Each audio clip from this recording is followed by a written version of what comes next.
येशूच्या रक्ताची घोषणा करतो. जिथे कडवटपणा किंवा क्षमा न करण्याची वृत्ती आहे तिथे रक्ताचे शुद्धीकरण होऊ दे. एझेकिएल 36:26 मध्ये म्हटलं आहे की देव तुम्हाला नवीन हृदय आणि नवीन आत्मा देव.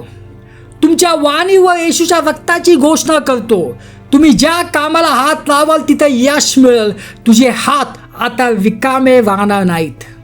तुझ्या पायांवर येशूच्या रक्ताची घोषणा करतो. तुम्ही जिथे पाऊल टाकाल तो प्रदेश राज्यासाठी जिंकला जाईल. तुझे पाऊल देवाचे मार्गदर्शनात असेल.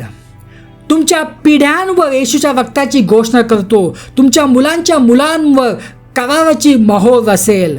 पिढ्यानपिढ्याचे शाप तुटले आहेत आणि आशीर्वाद मुक्त झाले आहेत. तुमच्या नावावर प्रत्येक करावर कागदपत्रावर येशूच्या रक्ताची घोषणा करतो.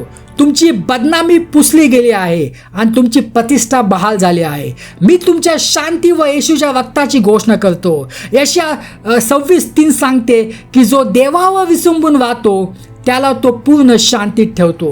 बापा, मी तुझे आभार मानतो की साखळ्या तुटत आहेत, दरवाजे उघडत आहेत, टेस्टमनी निर्माण होत आहे.